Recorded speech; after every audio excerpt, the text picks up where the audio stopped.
This is Luke Paulson, the Catholic Conservative, and welcome to the news of the week for October 4th, 2025. And if you enjoy these videos, do not forget to like, comment, and most importantly, subscribe for more.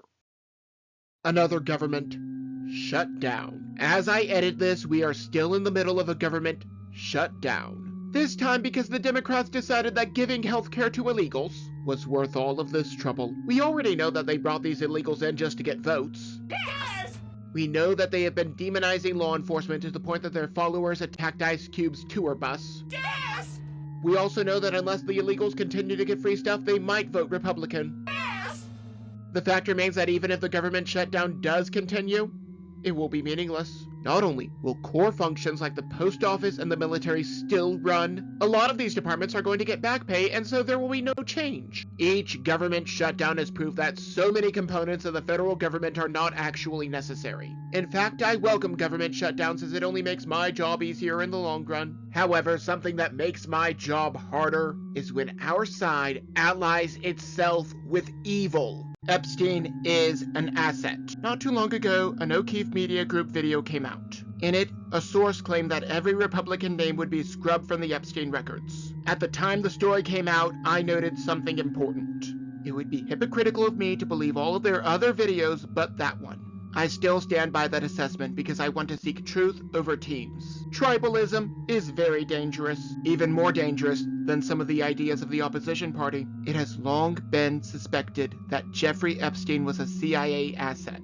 Now OMG has new undercover videos saying that this is not just a suspicion, but a reality that we live in. The video shows someone who interviewed the witnesses and victims. And although Bill Clinton was named multiple times during unmentionable crimes, Donald Trump was not mentioned once during said unmentionable crimes. However, the source also claims that President Donald Trump is keeping this under wraps to protect his friends. All that being said, I have no reason to doubt that the Department of Justice destroyed as many records as they could from November 2024 to January 2025. Justice, in its purest sense, is lost. While some vile scum may never be prosecuted, some slightly less vile scum may be. Comey is indicted. James Comey, one of the major instigators of the Russia collusion nonsense, has been indicted. Now, this indictment comes as a result of many things, such as lying before Congress and this video.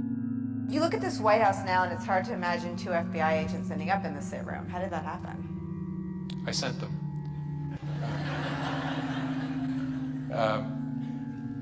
Something I probably wouldn't have done or maybe gotten away with in a more organized investigation, a more organized administration, in the George W. Bush administration, for example, or the Obama administration. In both of those administrations, there was process. And so if the FBI wanted to send agents into the White House itself to interview a senior official, you would work through the White House counsel, and there'd be discussions and approvals, and it would be there.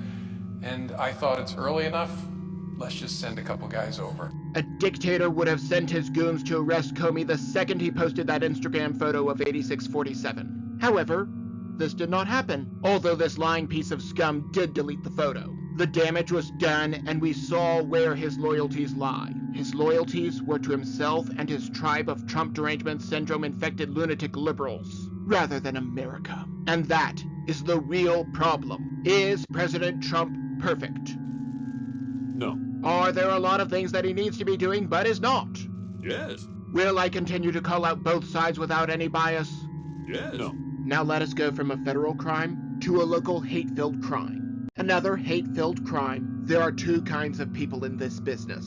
Those who love to report on crimes because they need to justify their political ends, and those who report on crimes to inform the public and honor the fallen. Both sides of the aisle are guilty of being one or the other depending on the circumstances. In Michigan, a former Marine set a Mormon church on fire and then opened fire. As usual, I choose not to use his name, although he was killed in the altercation. Thus, he may have taken a lot of secrets to his grave. The killer was described as anti-Mormon. I will not describe this as a hate crime because that is a meaningless term. In my opinion, it is a word game that shifts the blame from the perpetrator to something more ambiguous which cannot be defined. However, I will blame the radicalization of these shooters, but I will not call them hate crimes. I will call each one a crime by a hateful person. The people who do these shootings are generally radicalized by the media industrial complex. This includes outlets such as TikTok. Ending Chinese TikTok. TikTok is a problem for many reasons. Not only is it a vile pit of moral decay, but it is also controlled by the Chinese Communist Party. This is why you cannot post anything disparaging them, which is why I presently cannot have an account. The other problem is that it is specifically designed to dumb down the population. If you look at how the app works in China, you will see an app that encourages education and putting the phone down. If you look at how the app works in America, you'll see an app that encourages funny videos and perpetual scrolling. President Trump has signed a possibly unconstitutional executive order forcing TikTok to be under American control. Naturally, this is a bit concerning, but not for the reason that you would think. As you know, the neocons who want to go to war on behalf of Israel presently see TikTok as a threat. Is it possible that under American leadership it will be more open to neocon ideas? That is a possibility that cannot be ruled out. I do not know what will happen, or if the platform will remain a cesspool of liberal propaganda. However, if the propaganda is eliminated, things will be much easier for those who defend liberty. Picking up Kirk's torch, Charlie Kirk was more than a hero. He is an inspiration and a model. When Martin Luther King Jr. began his movement, he is credited as saying that Gandhi developed the method and Christ developed the spirit. Therefore, I say we can go out there, with Charlie Kirk having given us the method and Christ Jesus by our sides. Young people across the country are picking up where Charlie Kirk left off, including the Fearless Campus Tour, which went to Tennessee State University. The two speakers wish to engage in a dialogue, again, something that fascists do not do, about diversity, equity, and inclusion, as well as deporting illegals. Again, there is still no problem. However, this was an HBCU, a historically black college or university. Thus, the students decided that the two were racist bigots who only wanted to cause trouble.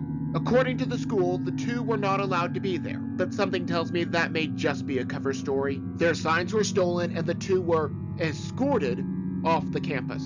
If I run into that problem, I would shake the dust off my feet and go to a different school. The same people who get offended by every other word are really not going to like this next story. Removing dangerous terms.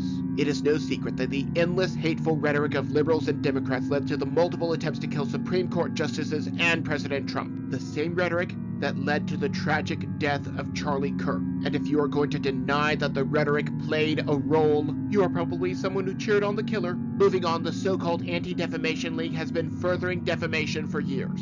They had thousands of terms that were used to alienate people. Jobs, careers, and lives were ruined because of the language of the ADL. One term that was on their list was turning point. Now, after significant pressure, the hate group that is the ADL is taking the list of terms down. This is not because they were wrong in their compilation, but because they were misused. That is lawyer speak for, we were wrong, but will not admit it. Now, I am a free speech absolutist, but that does not mean that I deny the consequences thereof. Summoning demons to stop Kirk.